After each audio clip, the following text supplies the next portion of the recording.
Buenas tardes, ¿cómo están? Espero que bien. Es un gusto hoy presentarles en esta charla, la primera sobre Derecho Informático, la segunda sobre Prueba Digital. En primer lugar, a la doctora Verónica Melo, y en segundo lugar, al doctor Ezequiel Zavale.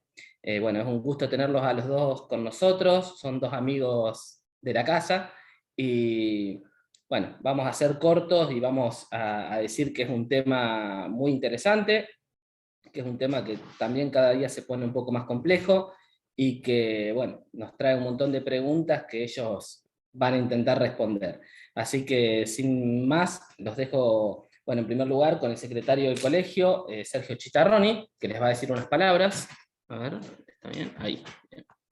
Bueno, muchísimas gracias a todos, muchas gracias por la invitación. Voy a ser muy breve.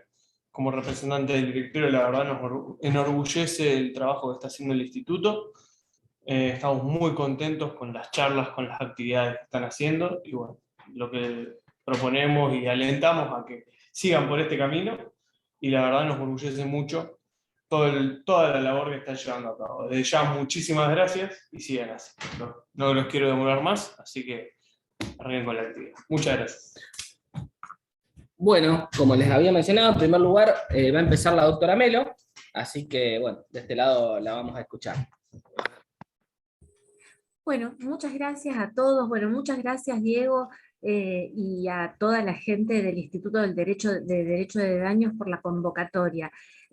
Bueno, vos dijiste, nosotros somos amigos de la casa, así que para mí es un gran gusto que nos hayas acordado esta participación. Y bueno, y les decía, para mí es un placer estar acá porque veo nombres y caras que no conozco, pero también veo nombres y caras de viejos conocidos, algunos alumnos de la carrera de grado, exalumnos de la carrera de grado, exalumnos de la carrera de posgrado de daños, así que, bueno, para mí es una alegría compartir este espacio. Así que, bueno, gracias Diego y felicitaciones por generar este tipo de encuentros, porque me parece que estos encuentros por Zoom facilitan mucho la difusión de ideas y de opiniones y de cuestiones académicas. Así que bueno, muy agradecida por la invitación y ahora sí, al tema que nos ocupa. Yo había pensado, para conversar hoy en este espacio, el tema de la responsabilidad derivada de la inteligencia artificial y el derecho de daños. Preparé acá una presentación que, si bien tiene unas cuantas placas, algunas las vamos a pasar rápido, así que no es para alarmarse, por la extensión, ni mucho menos. Bueno, y yo no sé cómo acostumbran ustedes a trabajar en las charlas que organiza el instituto, si preguntan al final, preguntan por el chat. Yo los animo a preguntar cuando les parezca. Si a Diego le parece bien esta forma si te parece bien esta forma de actuación, para no dejar las preguntas para el final. Así que el que tenga Perfecto. alguna inquietud, se habilita el micrófono y pregunta lo que quiera preguntar. Y si yo puedo, contesto, y si no, bueno, lo averiguaremos. Entonces, les decía, hoy había pensado compartir con ustedes en esta charla algunas reflexiones sobre el derecho de daños frente a las tecnologías disruptivas, porque me pareció que estamos ante un tema de máxima actualidad, no que es un dislate académico, porque la responsabilidad por daños derivadas de las nuevas tecnologías y concretamente de la inteligencia artificial, me parece que reviste la máxima importancia porque estamos rodeados de máquinas, herramientas, aplicaciones que descansan sobre tecnologías de inteligencia artificial. Basta con pensar en alguna de las aplicaciones cotidianas que nos rodean, Spotify, Netflix, YouTube. Bueno, esas son recreativas, pero por ejemplo también podemos pensar en agentes de bolsa, brokers de seguros, analistas financieros, en fin, un sinnúmero de situaciones que, como les digo, descansan o se apoyan en tecnologías de inteligencia artificial. Y si bien la inteligencia artificial claramente trae muchísimos beneficios, también es cierto que apareja riesgos, como toda tecnología. Y entonces nos encontramos frente a una situación compleja. Nos encontramos frente a una situación compleja en este sentido. La atribución por daños derivados de algún mecanismo de inteligencia artificial se vuelve como un desafío para el derecho de daños, principalmente por esta característica. Este tipo de tecnología involucra numerosos interesados y también numerosos componentes, porque, por ejemplo, nos vamos a encontrar con sensores, hardware, software, aplicaciones, datos, conectividad, en fin, una multiplicidad de elementos que dificulta distribuir la responsabilidad entre todos los intervinientes. Y si a eso le sumamos la capacidad que tienen algunas tecnologías de autoaprender, que ahora, como vamos a ver enseguida, estas cuestiones de machine learning, realmente se torna un desafío para el abogado, para el juez, para el jurista, tratar de darle una respuesta adecuada desde el derecho de daños. Entonces, me pareció que podía ser útil, antes de entrar estrictamente a lo jurídico, hacer una breve introducción de algunos temas o algunas nociones, mejor dicho, algunas nociones más técnicas que jurídicas, porque si bien todos tenemos una idea de qué hablamos cuando hablamos de inteligencia artificial, a mí me gustaría quedarnos tranquilos que estamos pensando todos en lo mismo.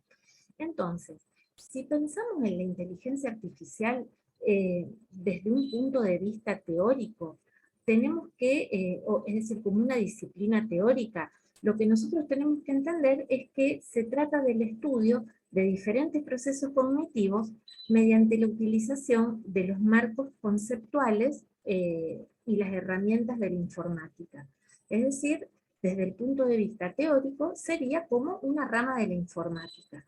Y que desde este punto de vista no es nuevo.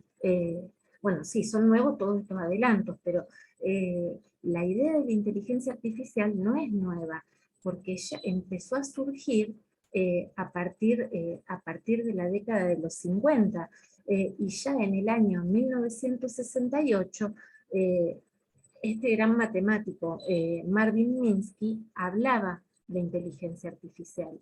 Entonces, como decía, desde un punto como una disciplina teórica, entonces es este estudio de procesos cognitivos con las categorías analíticas informáticas.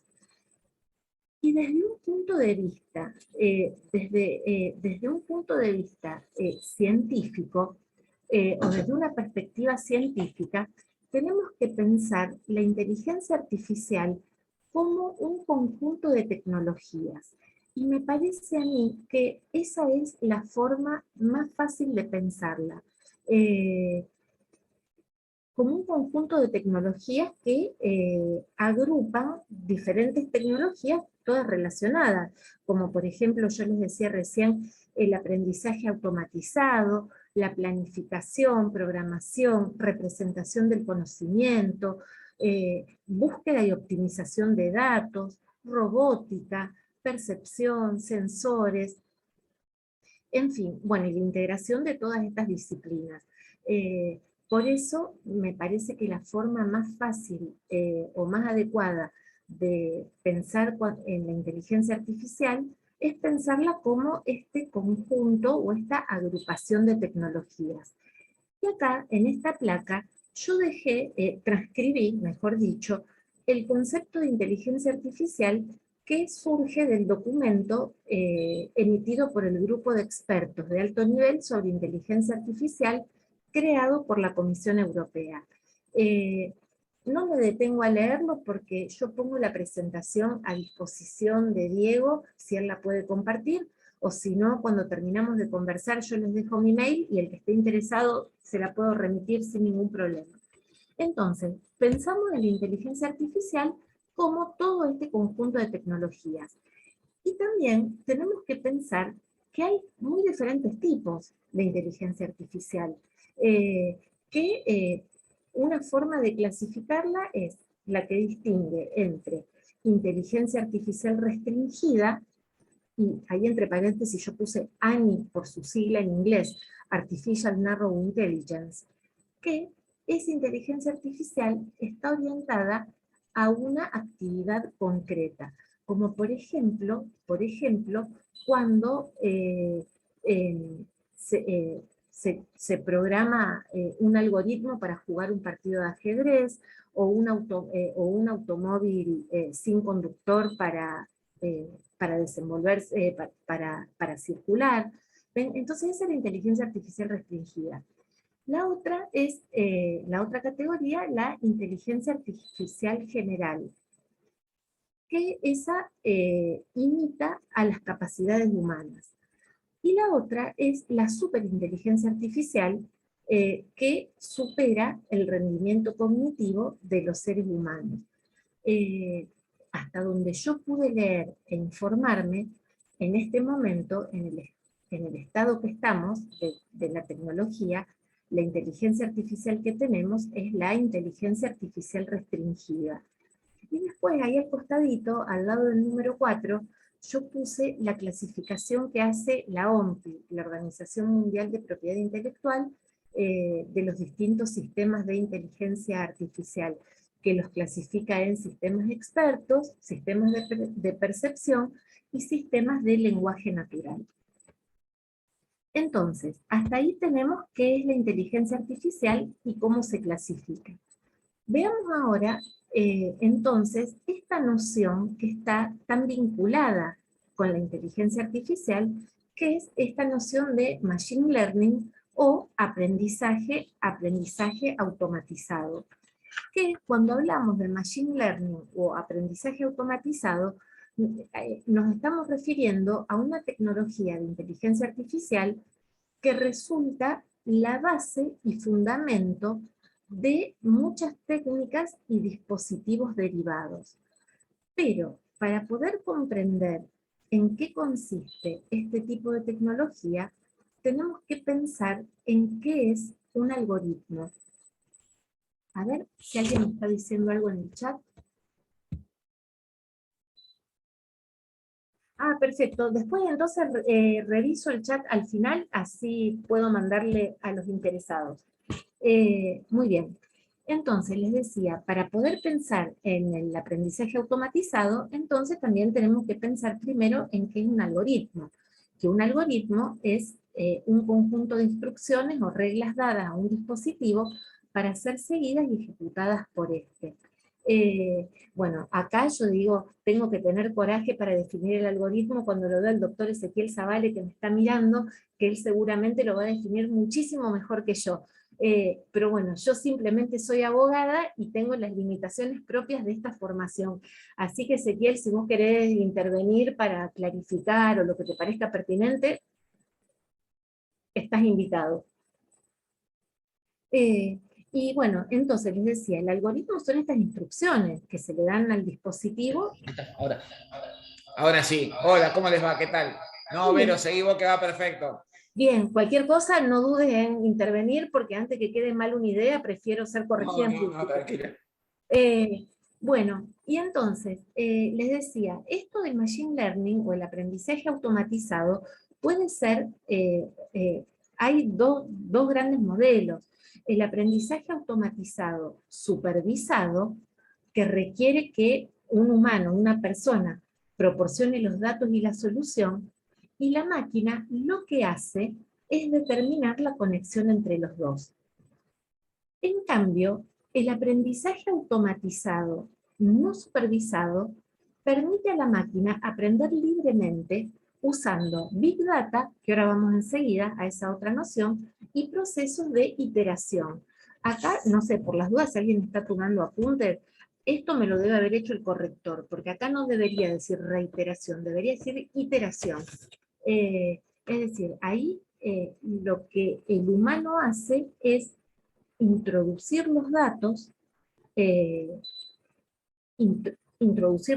señalar, determinar cuál es el objetivo del aprendizaje, o cuál es, sí, el objetivo del aprendizaje, pero no le dice a la máquina cómo lo tiene que hacer. Y la máquina, manejando un enorme volumen de datos, va aprendiendo. Fíjense entonces eso del aprendizaje no supervisado, si una máquina que tiene una tecnología de esta naturaleza causa un daño, fíjense qué difícil que es encontrar el origen del daño. Y la otra noción que yo quería mencionar, referente a todas estas tecnologías informáticas, es esta expresión de Big Data, porque vieron que la escuchamos frecuentemente y en múltiples contextos, y en realidad a lo mejor no tenemos un concepto de Big Data. Por lo pronto no tenemos un concepto jurídico de Big Data. Lo que sí podemos decir es que se trata de cantidades masivas de datos producidos y recopilados de diversas maneras. Y entonces, estos grandes volúmenes de datos es lo que ha permitido y lo que permite el aprendizaje automatizado. Bueno, y a medida que en nuestra vida tengamos más presentes cosas interconectadas, que quiero hacer una referencia de eso al final de mi participación, a medida que tengamos más presente en nuestra vida el Internet de las cosas, más volúmenes de datos vamos a generar, vamos a ir dejando datos más que ahora. Y después, por último de estas nociones introductorias, quería mencionar que el Deep Learning, que esto del Deep Learning es una especie de Machine Learning o aprendizaje automatizado que utiliza un tipo particular de algoritmo que son las redes neuronales artificiales. Ven, entonces, acá en esta placa tenemos definidas qué son estas redes neuronales artificiales, pero trabajan con muchísimos datos. Y por último, ahora sí, por último, antes de ir a las repercusiones jurídicas, quería hablar de los agentes artificiales, porque a poco que el que esté interesado se ponga a leer sobre estas cuestiones de inteligencia artificial, va a ver que en muchos documentos internacionales se habla de agentes artificiales. Y entonces ahí, cuando vemos los agentes artificiales, tenemos que pensar en los bots, que son únicamente, o están compuestos únicamente de software, como por ejemplo cuando hablamos con un chatbot, no sé, en la obra social, en el banco, en el ayudante, a lo mejor el ayudante de Mercado Libre, o los robots, que aparte de tener esa tecnología, aparte de tener ese software, tienen un soporte físico, que cuando hablamos de robots podemos pensar a lo mejor, no sé, lo más fácil es pensarlo en la industria, un brazo mecánico, o también en un robot, si nos ponemos a ver, un vehículo sin conductor, o por ejemplo, como ocurre en Japón, los robots asistenciales que cumplen tareas, tareas muy simples simple y no tan simple, de asistencia a ancianos, a enfermos. ¿Ven? Todo eso son robots. Entonces, claramente toda esta tecnología trae un sinnúmero de beneficios, pero también hay repercusiones jurídicas derivadas de varias cuestiones, como por ejemplo, la intervención de este tipo de agentes puede generar responsabilidad por incumplimiento obligacional, responsabilidad por hechos ilícitos, también trae aparejadas cuestiones de propiedad intelectual, protección de datos personales. Para conversar hoy yo elegí tratar solamente el tema de la responsabilidad por incumplimiento obligacional y por hechos ilícitos. Quizás en otra oportunidad podamos hablar de la protección de datos personales. Ahí estaba viendo el chat por si alguien había dicho algo. Entonces, fíjense, acá yo traje un caso de responsabilidad, de responsabilidad contractual o responsabilidad por incumplimiento obligacional, que este caso lo terminó resolviendo la Corte Suprema de Singapur en el año 2019. Y elegí este porque me pareció sumamente novedoso. Miren acá lo que había pasado. Las partes en conflicto eran Quoin y esta otra empresa, B2C2, que ambas usaron programas de software que ejecutaron operaciones de compraventa de criptomonedas, de Bitcoin y Ethereum, de acuerdo con la información de mercados de compra de esas unidades de valor. El problema surgió porque en 7 operaciones, dado un error en el software de Coin, se vendieron las criptomonedas por un precio muy inferior al precio de mercado, lo que le trajo a la empresa una pérdida sustancial. Entonces, esta empresa lo que quiso hacer fue alegar el error y revocar esas operaciones que le traían pérdidas y recuperar, bueno, tratar de recuperar las pérdidas.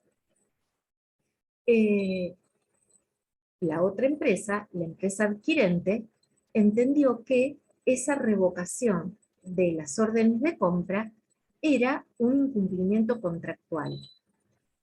Y entonces Coin opuso esta teoría del error unilateral, que esto es una doctrina del common law que permite invalidar contratos si es que la contraparte advirtió o pudo haber advertido la existencia de un error. Entonces, esos fueron los hechos. ¿Qué resolvió el tribunal? Bueno, el tribunal, bueno, ahí yo puse la cita. Bueno, pero el tribunal claramente condenó a Coin por incumplimiento contractual. Porque fíjense lo que dice el tribunal en la parte pertinente de la sentencia. Los programas algorítmicos en el presente caso son deterministas. Hacen y solo hacen lo que han sido programados para hacer. No tienen mente propia. Operan cuando se les pide que lo hagan de la manera preordenada. No saben por qué están haciendo algo o cuáles son los eventos externos que hacen que funcionen de la manera en que lo hacen. ¿Ven? Entonces, esta defensa de Quoin que decía que había un error en el algoritmo no prosperó y fue condenada a pagar una indemnización por incumplimiento de contrato. ¿Se dan cuenta? Entonces, ahí tenemos un ejemplo de un incumplimiento obligacional derivado de un error en un algoritmo. Y en el ámbito extracontractual podemos encontrarnos con asuntos que tengan que ver con ataques cibernéticos, injerencia en datos personales, deepfakes, vehículos autónomos. Y acá me pareció interesante, como estamos en un grupo de derecho de daños, me pareció interesante reseñar el primer caso de daños provocado por un vehículo autónomo, que era un vehículo de Uber. Miren lo que había pasado. Esta señora, Elaine Herzberg, que era una señora que vivía en situación de calle, ahí en Estados Unidos, iba cruzando la calle empujando una bicicleta cargada con bolsas, es decir, con grandes bultos. Entonces, cuando estaba llegando al otro borde de la avenida que estaba cruzando, fue atropellada por un vehículo autónomo que era propiedad de la empresa Uber. La señora fue hospitalizada y murió como consecuencia de las heridas. El auto en cuestión estaba equipado con cámaras delanteras y laterales, radar, la tecnología de detección de rango, de detección y rango de luz, tenía sensores de navegación, también una unidad integrada de computación y almacenamiento de datos. Y tenía también un conductor de soporte, lo que ellos llaman el backup driver. Es decir, el auto se manejaba autónomamente, pero había una persona. Arriba estaba el backup driver, estaba el conductor, aunque no estaba haciendo nada. Y entonces, las pericias lo que concluyeron fue que el vehículo, con sus radares, detectó a la víctima, pero su software primero la clasificó como un objeto desconocido, después como un vehículo y finalmente como una bicicleta con una ruta de viaje incierto. Y entonces, también se determinó que cuando en el segundo anterior al impacto, el sistema determinó que se necesitaba un frenado de emergencia, pero esa función había sido desactivada para reducir el potencial de comportamiento errático del vehículo. ¿Ven? Bueno, después lo que se comprobó fue que era una conductora, el backup driver, que la conductora no pudo impedir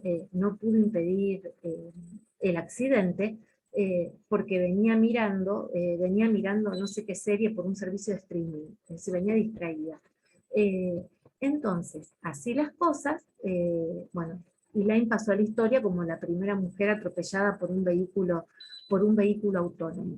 Y cuando pensamos en la atribución de responsabilidad, el tema de la responsabilidad civil me parece que es mucho más claro que la responsabilidad penal, porque hasta donde yo pude averiguar, no se le imputó responsabilidad penal, bueno, claramente no se le imputó responsabilidad penal a Uber, y hasta donde yo supe, no supe nada de algún proceso por homicidio culposo a la conductora que venía arriba del auto. Así que eso en cuanto a la responsabilidad penal. Y en cuanto a la responsabilidad civil, me parece que si nos atenemos a las pautas objetivas de atribución de responsabilidad, ahí no es tan difícil de solucionar, porque en definitiva se le puede atribuir la responsabilidad a Uber porque es el dueño, o si no fuera el dueño del vehículo, en el peor caso es el guardián, en sentido jurídico. Y en ese sentido se podría atribuirle responsabilidad civil sin ningún tipo de inconveniente. ¿Venimos bien hasta acá? ¿Preguntas, dudas, comentarios?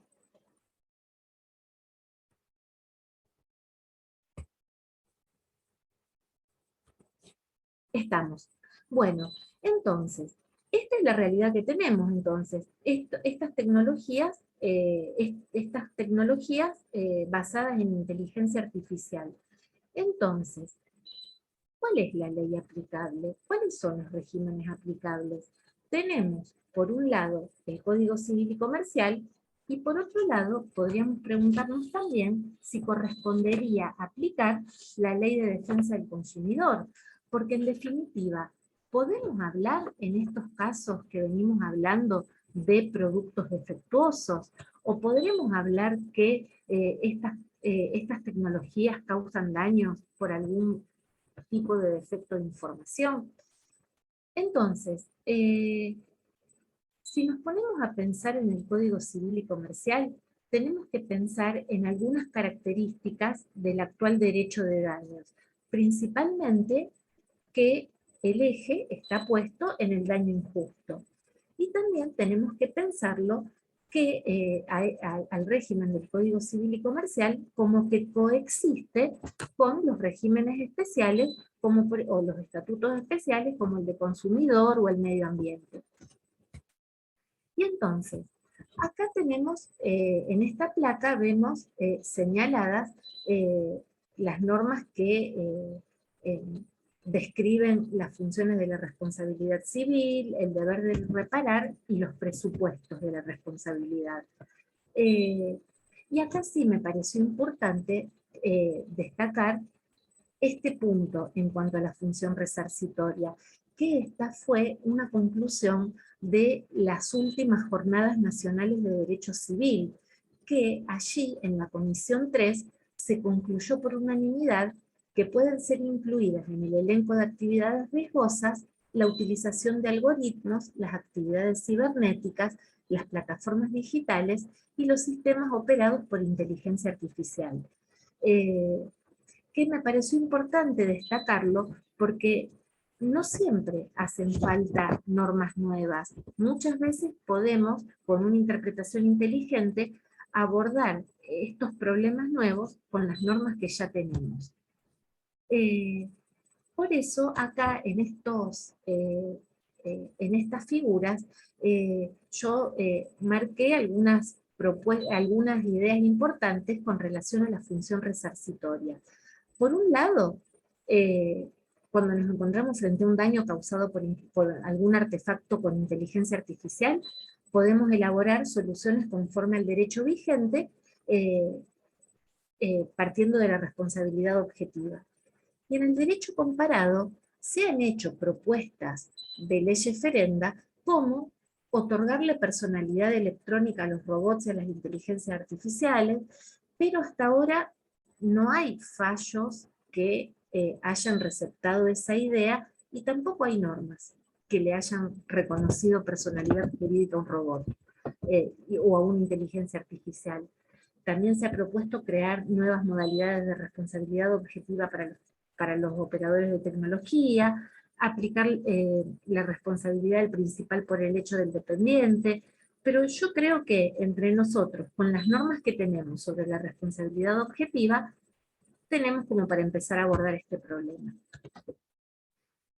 Si nos ponemos a pensar en la función preventiva de la responsabilidad, estas tecnologías nos ponen de frente al problema de la incertidumbre científica. Entonces, lo que tenemos que pensar es que cuando estamos frente a un riesgo conocido, es decir, que es previsible, que podemos gestionar los riesgos, que hay una obligación de seguridad, vamos a estar en el ámbito de la prevención. En cambio, cuando estamos en un contexto de incertidumbre científica, entonces ya nos vamos a ir al ámbito de la precaución. No sé si ustedes tienen presente que el principio precautorio está contemplado en la ley de ambiente. Y algunos autores entienden que de la ley de ambiente no podemos que es un sistema especial, no podemos irradiar un principio al Código Civil y Comercial, que es un sistema general. Pero a mí me parece que más allá que la precaución está reconocida en la ley de ambiente, es un principio general del derecho, que tiende a proteger frente a la incertidumbre científica, que nos protege frente a riesgos desconocidos, pero probables. Fíjense que esto tiene esto que les digo, de esto de riesgos conocidos pero probables, no tiene mucho que ver con la tecnología informática, pero es lo que ocurriría, por ejemplo, con las vacunas. Ahora con las vacunas que nos pusimos todos o casi todos por la pandemia del COVID. Esto de los elementos del principio precautorio y ese carácter expansivo del principio, lo salteo para no sacarle tanto tiempo al doctor Zavale. Y lo que yo quería plantear también era que, bueno, uno de los regímenes aplicables es podría ser el Código Civil y Comercial, y el otro, la Ley de Defensa del Consumidor. Porque entonces, cuando sufrimos un daño derivado de alguna de estas tecnologías, ¿podremos enmarcarlo dentro del régimen de responsabilidad por productos defectuosos? ¿O podremos enmarcarlo como una consecuencia de no haber cumplido adecuadamente con el deber de información? No tengo la respuesta.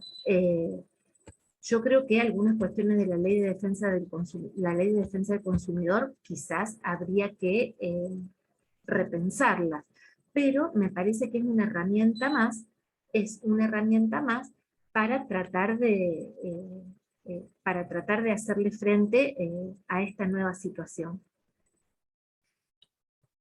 Entonces, esto era en cuanto a los regímenes aplicables. Y también me pareció que podía ser interesante compartir esta cuestión de la Internet de las cosas, que ahí tiene esa sigla por su sigla en inglés, Internet of Things. Y entonces, de Internet de las cosas, otra vez nos pasa que no tenemos un concepto jurídico de Internet de las cosas. Pero cuando hablamos de Internet de las cosas, a lo que nos estamos refiriendo es a que estamos hablando de esta idea en que las computadoras, sensores y objetos interactúan entre sí y recogen información de su entorno. Entonces, estos objetos físicos, como ustedes ven ahí en el segundo rectángulo, se interconectan utilizando software, el software embebido, el software que tienen estos objetos, que permite la conexión, además de la conexión, programar eventos específicos de acuerdo a las tareas que les sean dictadas de manera remota. Por ejemplo, ejemplos de esta tecnología: artefactos para monitorear los bebés, esos también artefactos que recuerdan tomar una medicación, los que sirven para monitorear ancianos, aquellos que son para vigilar o monitorear las viviendas a distancia, y bueno, y entonces, como decíamos hace un rato, trae muchos beneficios esta tecnología, pero trae aparejado un riesgo bastante serio, que son los riesgos relativos a la privacidad, porque estas tecnologías transmiten muchísimos datos y muy personales. Entonces, ¿qué ocurre cuando hay una fuga de estos datos, o si por un error en el algoritmo que maneja estos artefactos indica tomar mal la medicación, o deja abierta el sistema de monitoreo de una casa, deja abierta una ventana o una puerta y entra una persona? En fin, se pueden suscitar numerosas situaciones. Y acá, otra vez, tengo preguntas, pero no tengo respuestas. Porque, por ejemplo, creo que es bastante difícil cuantificar el daño por violación a la privacidad. Si alguien accede a estos datos que recogen estos instrumentos por la Internet de las cosas. Es decir, ¿cómo se cuantifica la violación a la privacidad? ¿Qué pasa con el seguro? ¿Habrá que rediseñar las pólizas? Realmente no lo sé. Y en el derecho comparado ha habido algunos casos en que se involucraron que se involucró esta tecnología de la Internet de las cosas. En ninguno de estos casos, yo ya me adelanto a decir, en ninguno de estos casos hubo daño. Todo se trata en mayor o menor medida, o se terminaron desistiendo las acciones, o se terminaron arreglando, pero en ninguno de ellos es un caso concreto de daños. Solamente me gustaría mencionar, porque ya hablé mucho, el primero, Caen versus Toyota Motors, que ahí lo que había pasado era que el actor planteó que la computadora de a bordo del auto Toyota era fácilmente hackeable, y que por eso podría ocurrir que el conductor perdiera el control del vehículo, Eh, el actor lo que sostenía era que el fabricante había promocionado su vehículo como seguro y en realidad no lo era. Y el tribunal desestimó esa demanda porque entendió que el riesgo de daño no es asimilable al daño. Eh, y bueno, un caso similar fue el de Chrysler. Ese fue Chrysler Group. Ese fue una acción de clase. Que ahí lo que se planteaba era una falla en la seguridad en el equipamiento de entretenimiento del auto, que se llama, el de Chrysler se llama infotainment, eh, que estaba fabricado por otra empresa codemandada. Y entonces, lo que se sostenía en esa acción era que el sistema, este sistema de infotainment, era muy fácil de ser vulnerado, y que un hacker podía tomar control remoto del volante, acelerarlo, frenar, bueno, y hacer que se provocara un choque. Y el tribunal claramente desestimó la demanda por esos daños futuros, eh, que en realidad no son daños futuros, eran daños que a lo mejor podían ocurrir o a lo mejor no, pero sí acogió una pretensión indemnizatoria por los daños derivados de la pérdida del valor en el mercado de esos vehículos debido a que esas vulnerabilidades tomaron estado público. Todos estos otros que yo les puse acá son casos de filtraciones de datos, pero en ninguno de ellos hubo daños.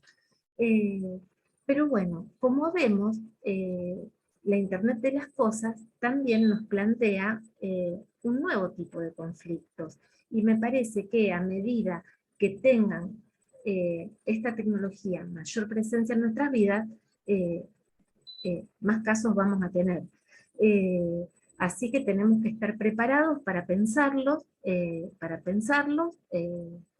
ver cómo los vamos a resolver.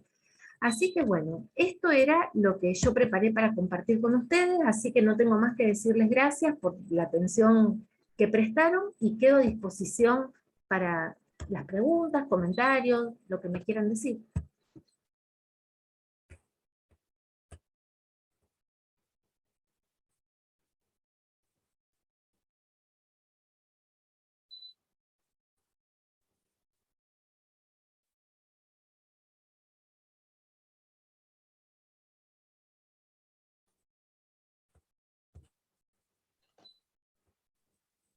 Bueno, ahora va a empezar el doctor Licausi. El doctor Zavale me traicionó el nombre de mi colega.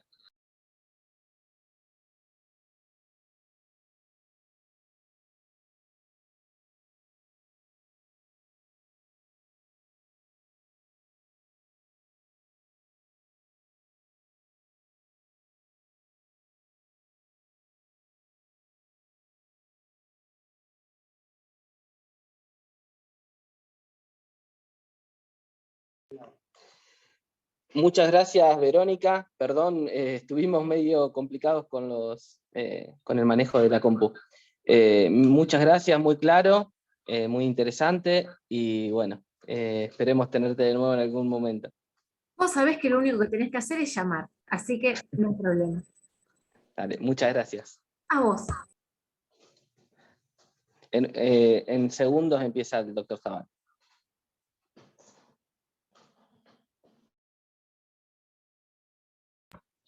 Che, ¿qué tal? ¿Cómo va? Estoy abriendo el precio, esperen que no me funcione.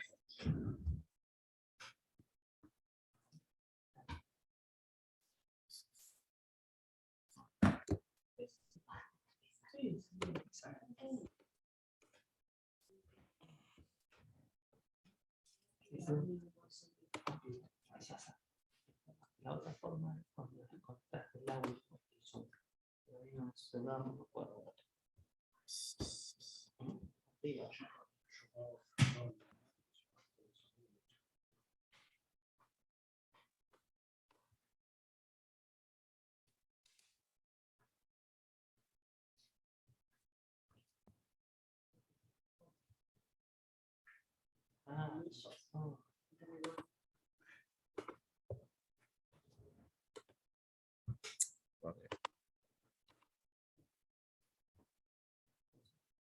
No, yo me verifico, no me verifica la identidad.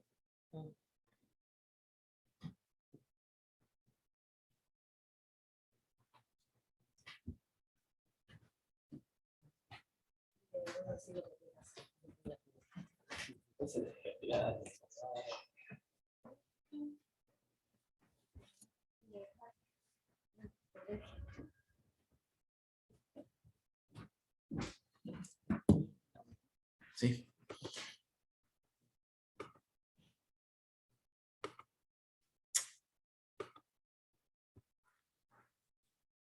Ay, Dios, qué es la vida, pobre.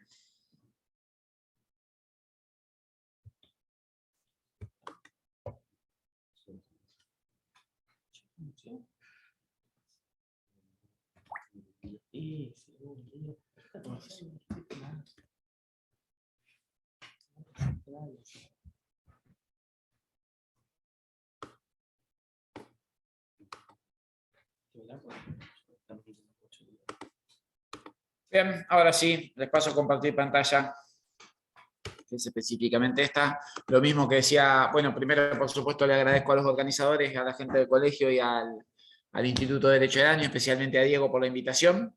Gracias, Vero, también. Muy buena la presentación anterior. Básicamente la presentación tenía dos partes, nos vamos a concentrar solo en la segunda, que tiene que ver con la prueba dentro del proceso judicial, básicamente la prueba vinculada a tecnologías de la información y la comunicación. ¿Por qué les digo esto? A ver si anda el Prezi ahora, eso sería maravilloso. Están viendo todos y todas la pantalla de Prezi, ¿verdad? Bueno, parece que ahí está. ¿Por qué les decía? Porque básicamente lo que la presentación mayor tenía que ver con todas las tecnologías de la información y la comunicación dentro del sistema de justicia. ¿Por qué? Bueno, obviamente todo el concepto de TICs, que me parece que no vale la pena verlo, que algo Vero ya mencionó. Lo más importante es pensar un poquito diferente y lo que decimos siempre, el concepto de tecnologías de la información y la comunicación, que está íntimamente vinculado a convergencia tecnológica y algo que señalo siempre en las charlas. Piensen que cuando yo empecé a litigar, como a lo mejor muchos y muchas de ustedes, tener una oficina con un teléfono fijo era un plus. Hoy tener una oficina es casi un activo hundido, porque prácticamente no se requiere tener una oficina física para poder trabajar, litigar, atender a los clientes o a las clientes. Por lo tanto, ha habido ahí un cambio significativo del paradigma de trabajo, de alguna manera, ¿no? No solo del paradigma de trabajo, sino un cambio significativo en la estructura de trabajo. Vinculado primero a la incorporación de ciertas tecnologías de la información y la comunicación a los procesos judiciales que se vieron aceleradas, especialmente a partir de la pandemia. No tengo que recordar lo que fue 2020, ni para los abogados y abogadas litigantes, ni por supuesto para los miembros del Poder Judicial. ¿Por qué? Bueno, básicamente a qué iba. Que las tecnologías se incorporan de dos maneras al proceso judicial. Una es como formas de colaborar, de alguna manera, de digitalizar el proceso, de digitalizar los expedientes o de tener algún modelo de gestión automática de apoyo a la toma de decisiones o directamente, como decía Vero, a un método de machine learning o inteligencia artificial. Lejos estamos nosotros de tener alguno de estos modelos de trabajo. Con suerte tenemos un expediente digitalizado, que no es lo mismo que un expediente digital, porque no podemos extraer datos ni datos relacionales, ni tener una estadística relativamente confiable de muchas de las cosas que hacemos. Tenemos un expediente digitalizado. Básicamente lo que hicimos fue tomar el formato papel y convertirlo en formato papel y modificar el contenedor, pero no hemos modificado la estructura de trabajo ni cambiado la estructura de trabajo.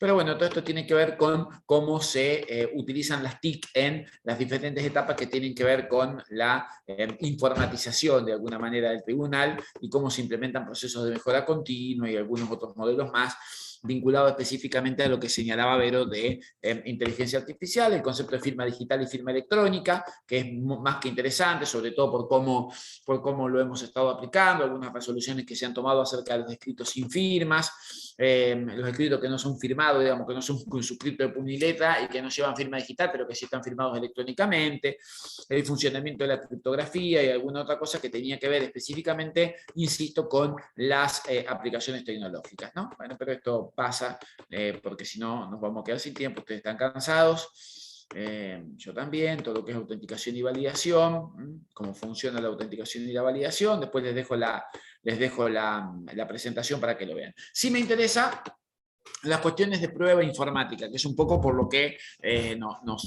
o un poco la convocatoria de Diego y de la gente del instituto tenía que ver con este concepto de prueba informática, o más bien la incorporación de cuestiones vinculadas a tecnologías de la información y la comunicación y cómo probar cuestiones vinculadas a tecnologías de la información y la comunicación dentro del proceso, especialmente obviamente dentro del proceso civil y con alguna relevancia dentro del proceso penal.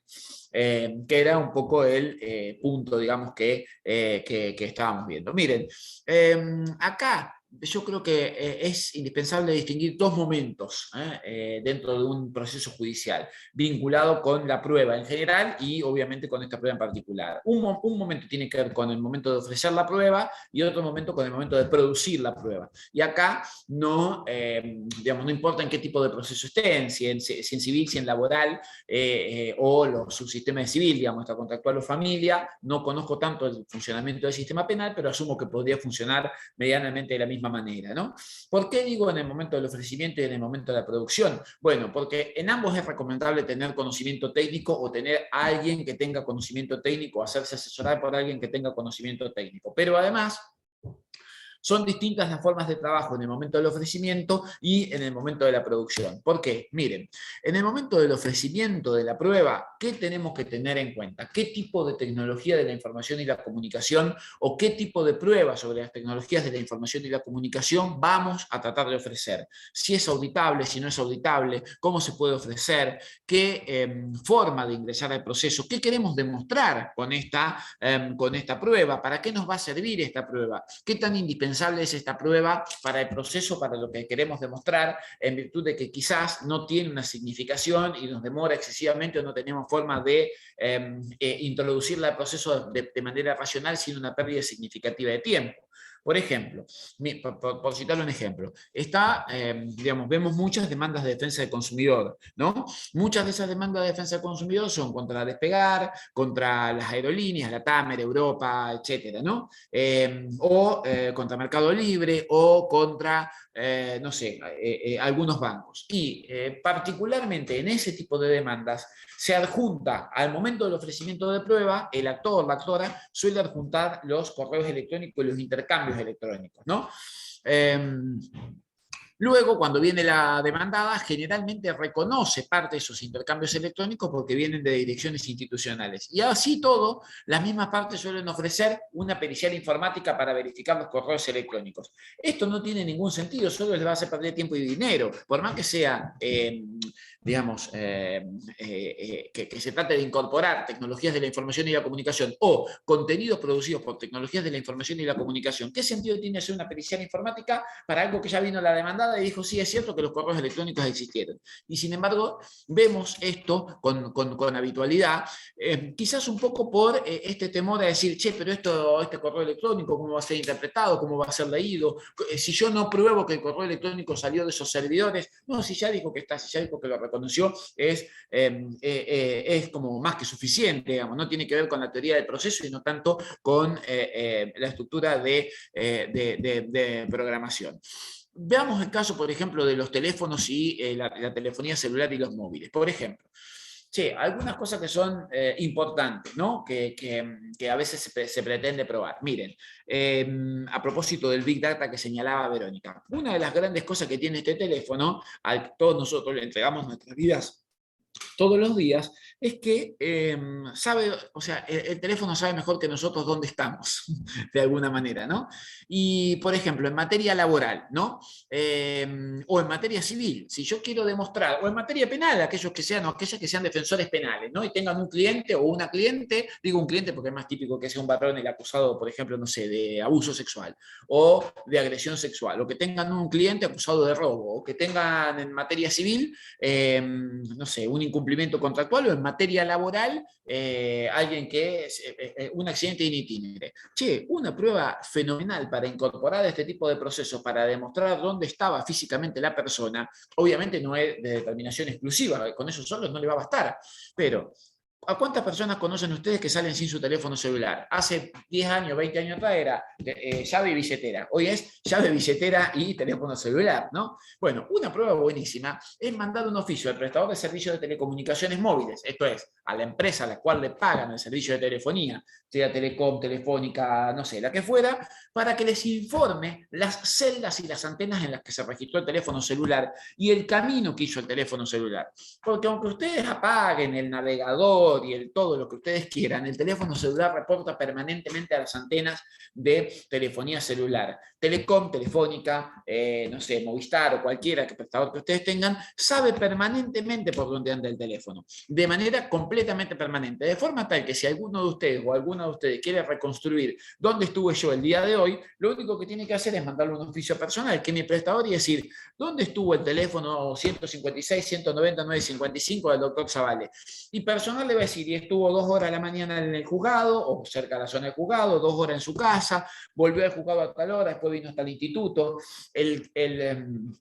la antena del tribunal y la antena del colegio probablemente sean la misma, el mismo radio, pero van a demarcar el radio por el que caminé, con un error de unos 3 metros, 5 metros, 8 metros, que es los errores que suelen tirar los GPS en la antena de control. Con lo cual, prácticamente, si querés saber si el tipo se desvió de su accidente in itinere, en un accidente in itinere, lo único que tenés que decir es, ¿y habitualmente por qué camino va? A ver, pasame los últimos 10 días, los últimos 20 días, los últimos 100 días por los cuales va, ¿no? Esa es una prueba y que las telefónicas las tienen, no es una prueba que es de cumplimiento imposible, no, es cuestión de que busquen en sus datos, ahora hay que saber qué pedir. Digo, ¿qué pido? Quiero saber del número de teléfono tal y el otro número de teléfono tal, cuáles han sido los caminos habituales o cuáles han sido las posiciones geográficas habituales en tales días a tales horarios. Porque obviamente la telefónica no te va a mandar todo el historial de 200 teléfonos. Y obviamente no va a salir con el sellito tuyo o con el sellito de profesional. Van a tener que pedir un oficio judicial porque puede haber una cuestión de violación de intimidad, una cuestión de privacidad y demás, ¿no? Bueno, obviamente la verificación del tráfico de datos, esa es otra cosa que se puede hacer tranquilamente. Es decir, tuvimos comunicaciones telefónicas vía WhatsApp. Obviamente las telefónicas no guardan ni en origen ni en destino la comunicación, porque no se puede, está prohibido constitucionalmente y técnicamente es prácticamente imposible. Doctor Dali, ¿cómo le va? La luz le está tapando su bella figura, tiene la luz en la cabeza y no lo podemos apreciar el resto de los... ¿Cómo anda, querido? Tanto tiempo. ¿Qué haces? Bien. Siempre un gusto escucharte. Te hago una consulta. ¿Qué tiempo hasta cuánto tiempo tiene registrado la empresa el historial, digamos, de ese tema? No lo sé. No te sabría decir con certeza.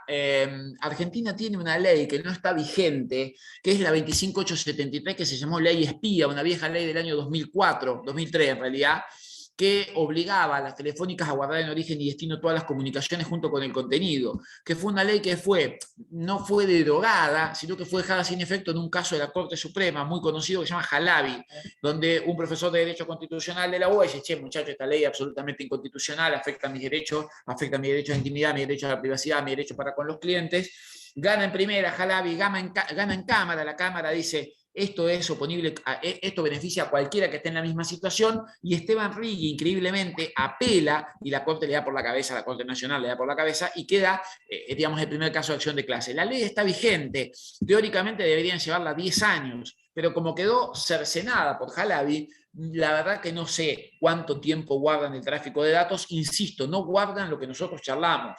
No se guarda lo que hablamos, ni por telefonía, digamos, ni por servicios OTT como WhatsApp, Telegram, etcétera, ni tampoco por teléfono común. No. Solo queda el registro de si yo hablé con Diego, de si hablé con Elías, de si hablé con Verónica o con Miriam Perosi, que hace un minuto le había visto por acá también. Pero no queda el registro de lo que hemos hablado, ¿no? De la misma manera que con el intercambio de WhatsApp, solo quedan los registros eventuales de alguna comunicación o de intercambio de datos entre esos teléfonos, pero no queda qué se intercambió de datos. Ahora, por ejemplo, es bastante habitual y se ve mucho en procesos de familia, donde el uso de la tecnología es muy significativo y la incorporación de los dichos tecnológicos es muy significativo. E incluso hay un buen artículo de adultos sobre las notificaciones por vía WhatsApp, ¿no? Increíblemente, para cualquier cosa usamos el WhatsApp, pero le obligamos a la madre que reclama alimentos por su hijo a mandar una carta de documento a un domicilio que no sabe, llega y dice, no intimó suficiente. No, ya está. Pero bueno, esa es otra historia. Mientras por WhatsApp le dicen de todo. Tal cual, mientras por WhatsApp le dicen de todo, sí, tal cual. Pero bueno, esa es una cuestión diferente. La gente de familia ha tomado, tiene muy buen trabajo en este sentido, así que, o ha mejorado, digamos, si se quiere, o ha modificado esa estructura de trabajo en este sentido, así que vale un poco también la modificación. También piensen que, digamos, esta modificación de estos últimos 2 años han cambiado sustancialmente la forma de pensar muchas de las cosas, ¿no? No sé dónde iba. ¿Dónde estaba? Perdón, me perdí. No, estaba... que se ofrece, sí, perdón, que se ofrece muchas veces como prueba a inicio de proceso los intercambios de WhatsApp, desde números de teléfono tanto a número de teléfono tanto. Y ahí también una buena prueba al momento del ofrecimiento, al momento de producción, es pedirle a las compañías telefónicas y a los prestadores de servicios de telecomunicaciones móviles que informen si el teléfono de números tanto y números tanto están respectivamente a nombre de las personas que son actor y demandado, o actores y demandados, o terceros citados, y en su caso si estuvieron en ese tiempo, ¿sí? Al tiempo en que se hicieron los intercambios telefónicos, y que informen asimismo si tenían paquete de datos, si no tenían paquete de datos, y si hay registros de la salida de algunos datos desde ese teléfono celular hacia tales o cuales teléfonos celulares, datos que las compañías telefónicas en general, insisto, tienen. Después, algunas periciales, es conveniente siempre, se puede pedir la revisión de software instalado, acerca de si el teléfono de Diego, de cualquiera de ustedes, tiene, por ejemplo, Telegram, tiene un Exchange, tiene, no sé, WhatsApp, Line, o cualquier otra, Discord, o cualquier otra plataforma o aplicación. Obviamente esto se tiene que tomar con mucho cuidado. Nosotros no hemos visto este tipo de pedido, pero hay que tenerlo con mucho cuidado, porque un análisis del teléfono de un demandado, o del actor, o del reconvenido, o del tercero, de cualquiera que en definitiva participa en el proceso, puede tener cuestiones personales e íntimas que no están vinculadas al proceso, digamos, ¿no? Y que nada tienen que ver con el proceso. Entonces hay que ser muy específico en la forma en que se pide la pericial, y tiene que ser muy específico el mandato judicial acerca de qué se va a mirar, qué se va a inspeccionar, obviamente con control de las partes y con eventual delegado técnico si es que fuera requerido por las partes. Elías, no sé si tenés otra pregunta o te quedó levantada la mano de la vez anterior. Después cualquier cosa me decís. No, me quedó muy bien. Está bien, no pasa nada. Me pregunto, cuando pasa esto, digamos, cuando se toman los WhatsApp, a veces el WhatsApp hoy ya se usa con otros fines, no es todo meramente privado, pero a veces está medio complicado el límite entre lo que es privado y lo que se puede llegar a utilizar.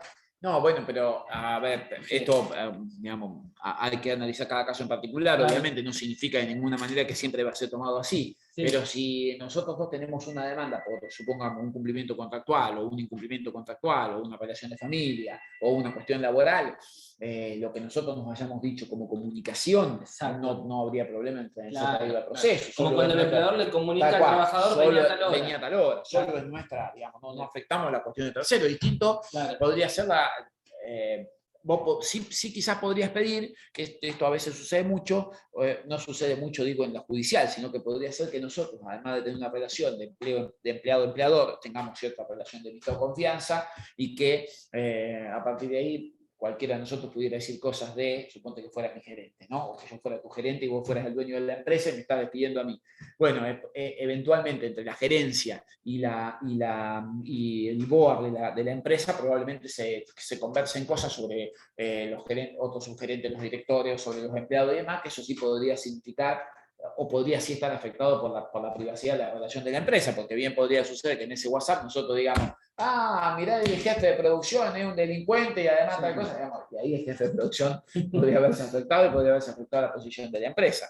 Pero bueno, son hipótesis ya casi de laboratorio, Diego, ¿sí? Me parece que son hipótesis más de laboratorio que hay que analizar también en el caso puntual, ¿no?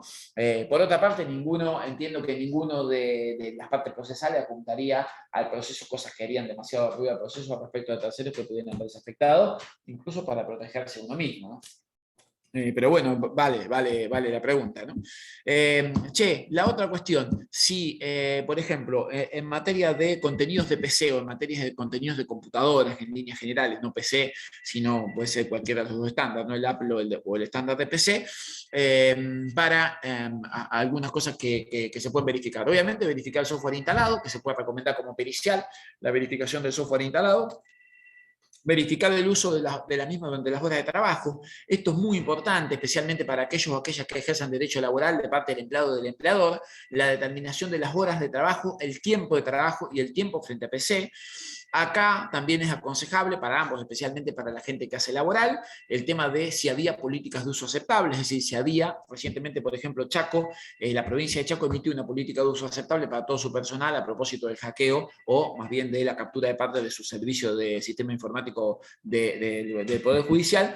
¿En qué consiste la política de uso aceptable? Una especie de reglamento de uso, si se quiere, en términos muy sencillos, que hace el empleador o que hace aquel que maneja el sistema respecto a los usuarios y cómo tienen que manejar el sistema. Y acá, por ejemplo, si hay sistemas de auditoría permanente, cómo se hace la auditoría, qué se puede hacer y qué no se puede hacer, dónde se puede navegar, en qué horario se puede navegar, si podemos leer la capital o no podemos, si podemos leer página 12 o no podemos, si podemos acceder a las páginas pornográficas o no podemos desde nuestro puesto de trabajo o desde la computadora que se nos dio. Esto ha reverdecido de alguna manera durante la época de pandemia con el home office, esto también especialmente para la gente que hace laboral. Muchas empresas han facilitado a sus trabajadores PC, y entonces se establecieron políticas especiales de revisión acerca de lo que se hacía con la PC por fuera del horario de trabajo, porque obviamente yo me traigo la PC y después, trabajo, supónganse 6, 7, 8 horas, o trabajo por objetivos, hay que completar tales planillas de cálculo y el resto del tiempo puedes hacer lo que vos quieras. Bueno, ¿qué hago yo con la PC de trabajo? Porque la PC que me asignó la empresa sigue siendo un instrumento de trabajo de la empresa, y de la misma manera que le decimos al camionero que no puede parar en un cruce a levantar a 2 o 3 chicas que trabajan en la profesión más antigua del mundo, también le podemos decir al empleado o a la empleada que no puede utilizar la computadora para otros usos que no sean los usos específicamente vinculados a el funcionamiento de la empresa. Bueno, pero todo esto se puede verificar. Todo esto se puede verificar a través de periciales tecnológicas sobre los equipos. Obviamente, si el empleado o la empleada, o si el trabajador o la trabajadora, o si nuestro gerente, o si la persona que utiliza la computadora tiene algunos conocimientos técnicos, navega en forma anónima, borra todo y escanea todo, o borra y después vuelve a reinstalar, o trabaja con una capa de protección, y bueno, sí, pero estamos hablando de una hipótesis, de un enciel. En la generalidad, eso no sucede. En la generalidad, insisto, eso no sucede, ¿no? Obviamente se pueden verificar los ingresos al puesto de control, se pueden verificar los ingresos al sistema. Esto, por ejemplo, un punto importante con el tema de phishing, estafas bancarias y demás, se puede verificar en todo momento la forma. Vieron que, supongo muchos o muchas de ustedes tienen acceso a su home banking y le dan el home banking desde el teléfono celular o de una computadora. Bueno, se puede verificar desde qué dispositivo, en qué hora y con qué tecnología se accedió a los bancos. ¿Por qué? Si ustedes prestan atención, por ejemplo, el acceso al home banking desde la PC es diferente al de la aplicación. Bueno, el banco cuando recibe la requisitoria reacciona de manera diferente en caso de un aplicativo que de un aplicativo, digo, el teléfono celular, de una app, que si lo haces desde una computadora fija. Entonces eso daría pauta para saber desde dónde se accedió y cómo se accedió, y te podría servir eventualmente para una defensa de phishing, para tratar de evitar la responsabilidad por el artículo 0 del Código Civil cuando el banco te indica este tipo de responsabilidad, ¿no?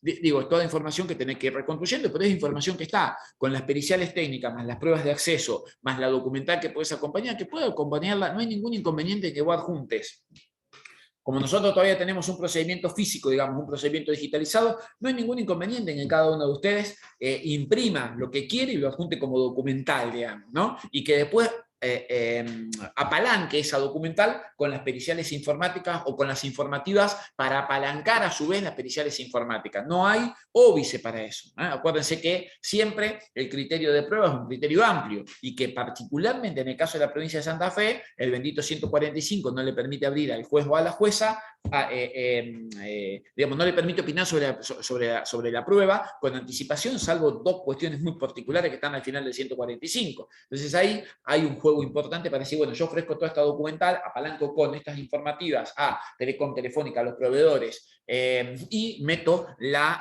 pericial caligráfica, que acto fallido, meto la pericial informática para apoyar, digamos, y para obtener información técnico-científica que permite el convencimiento del magistrado o de la magistrada. Esperen que no me quiero olvidar las cuestiones interpretativas, que son las más importantes. Bueno, lo mismo con Internet, no los quiero alargar, se pueden impedir informativas a los proveedores, obviamente se pueden verificar las IP, esto es importantísimo, supongo que muchos y muchas saben que cada computadora tiene una IP es un número compuesto de 4 pares de caracteres, por ejemplo 200.31.110, las IP pueden ser de dos maneras, pueden ser de dos formas, fijas y dinámicas.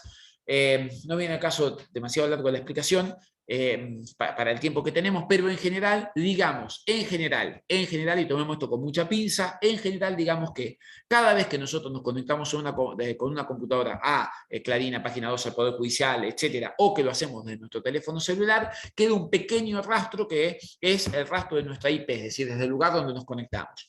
Después puede pasar que nos conectemos de un bar, desde una Wi-Fi pública, que nos escondamos detrás de un navegador como Tor, que lo hagamos desde la red del vecino o que seamos unos hábiles hackers. Pero en general esto, insisto, no pasa, ¿sí? En general esto no pasa. Por lo tanto, en general también es posible obtener los datos desde donde se accedieron, desde qué lugar de conexión se accedió a tales lugares. Y así, si yo estaba en mi casa, digamos, si pedimos un informe de dónde accedí, se verifica qué es la IP y esa IP la tiene asignada, es de Telecom. Y Telecom, cuando le preguntan a Telecom, dice, bueno, este servicio lo paga el señor Ezequiel Zavala en su casa. Y si yo soy el demandado, soy el actor, y si los correos electrónicos salieron de mi IP y refieren a cuestiones que están vinculadas a la relación que tenía con Diego, bueno, hay como un conjunto de cuestiones probatorias que pueden llevar o pueden servir de fuerza suficiente, ¿no? Para llevar a convencimiento al magistrado o a la magistrada acerca de que la relación existió y que lo que decíamos por correo electrónico era más o menos lo que iba a pasar. Pero no me quiero adelantar con el tema de rastro propio. Bueno, lo de rastreo, lo que les decía, acuérdense que el teléfono celular se puede rastrear permanentemente. Para aquellos o aquellas que quieran probar, simplemente, siéntense a comer o a tomar un café en un bar o en cualquier otro lugar, y cuando se levantan van a ver que le dice, ¿qué tal estuvo? ¿Qué sé yo? Casimiro Bar, Epicurio Bar o cualquier otro, ¿no? Y si se fueron al motel o al hotel de alojamiento o no sé dónde, también le voy a decir, ¿qué tal el motel? ¿Qué tal lo que ustedes fueron? El teléfono celular los y las va a vender a cualquier lado que hubieran ido.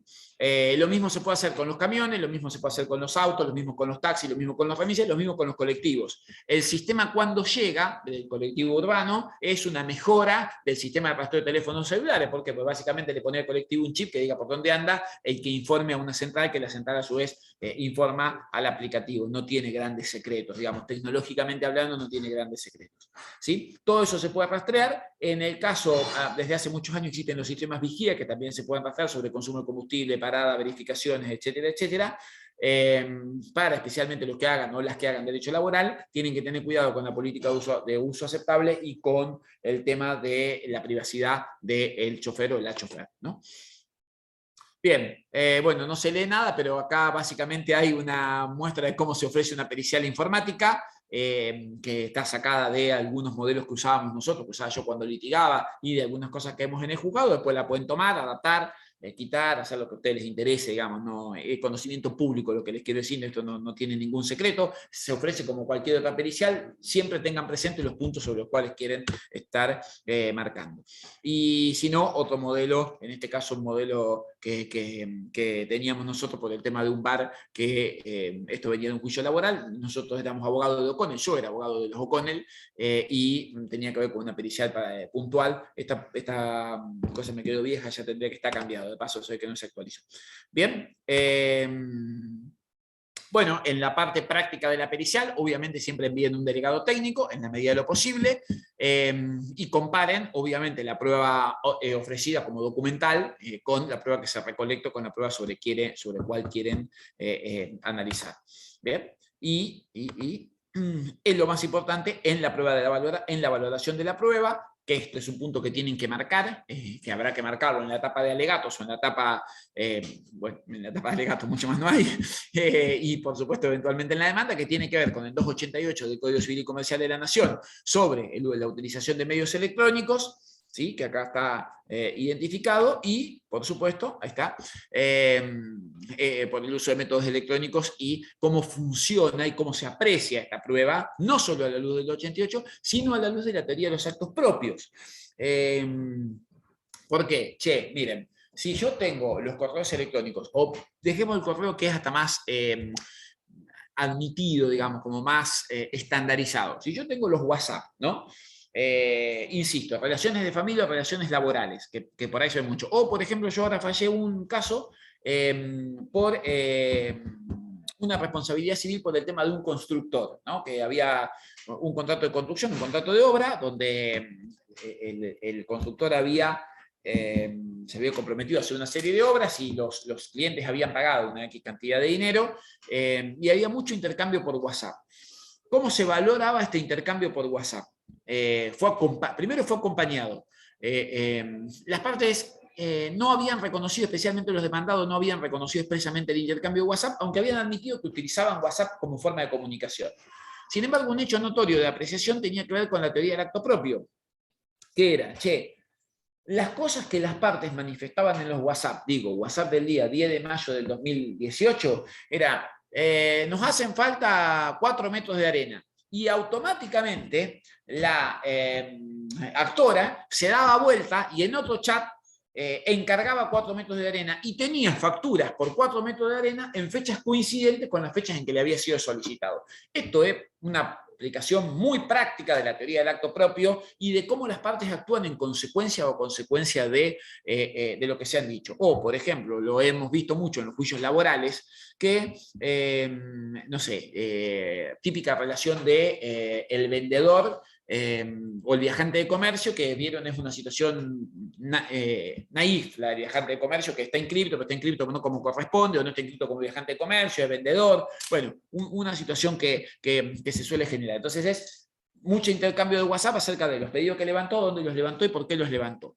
Y después se desconoce la relación laboral, pero resulta que cuando el viajante de comercio o cuando el vendedor le decía al proveedor, che, le vendí, qué sé yo, 10 kilos de queso a la gallega y el queso tiene que ser queso sardo de tal forma, después había un ramito y una factura de 10 kilos de queso sardo a la gallega, justo en el lugar donde había vendido. Y había un número que coincidía con la ficha interna del número de vendedor, y todo esto surge de la prueba. Entonces ahí tenemos un criterio de apreciación para decir, bueno, sin perjuicio de que esto fuera, digamos, de que se hizo por WhatsApp y de que el sistema podría no ser seguro y no sé cuánta cosa más, el criterio de apreciación de la prueba dentro de todo el plexo normativo, dentro de todo lo que hay como prueba, permite inferir que las partes han actuado en consecuencia de lo que han dicho, ¿no? Y permite darle valor a un correo electrónico, a 2 correos electrónicos, o a 2, 3, 4, 5 o 10 WhatsApp si los hubiera, ¿no?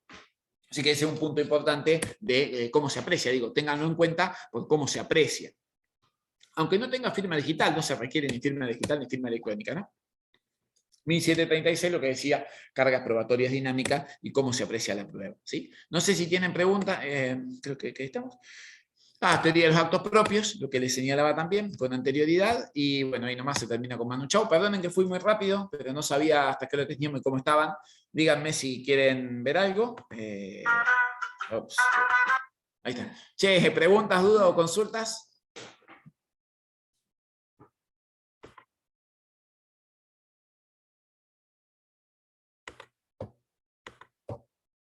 O sea, o hablé todo rapidísimo y nadie entendió nada, o no sé, díganme ustedes. No sé, te hago una consulta. ¿Cómo ofrece la prueba de WhatsApp?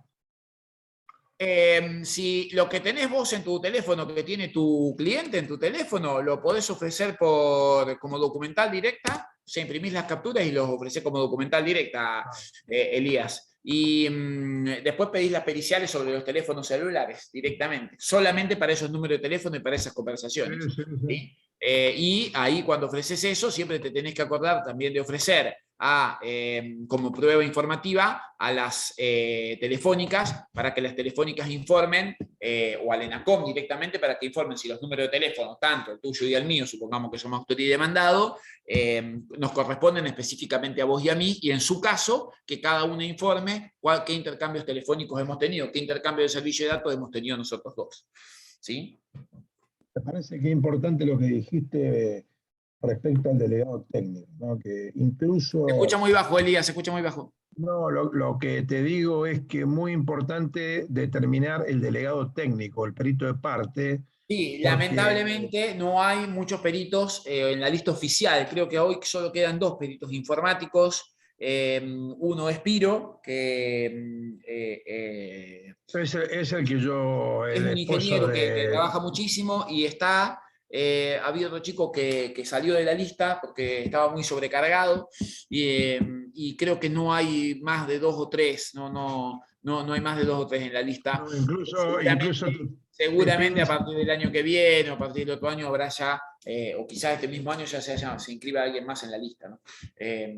A propósito de que se ha incrementado tanto el número de cuestiones que tienen que ver con prueba informática y demás, que, bueno, nada, seguramente, así como las periciales contables estallaron históricamente en un momento y la lista de contadores es enorme, seguramente también habrá más número de peritos informáticos. También es cierto que la gente que trabaja en tecnologías muchas veces no quiere venir al tribunal, no le interesa, las cuestiones que tenemos los abogados y las abogadas a veces se hacen largas.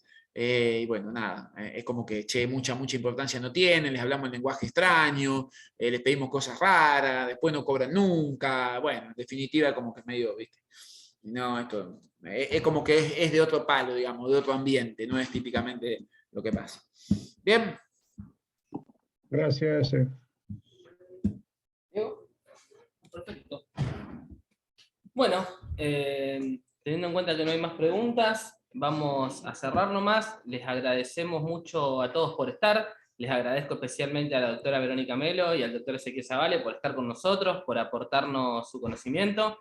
La verdad que estuvo muy interesante todo lo que dijeron. Son cosas nuevas, cosas que a veces no conocemos del todo, y nos viene muy bien todo este panorama que nos dieron.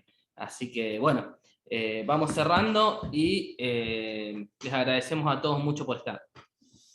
Gracias a todos y a todas. Gracias a la gente del colegio.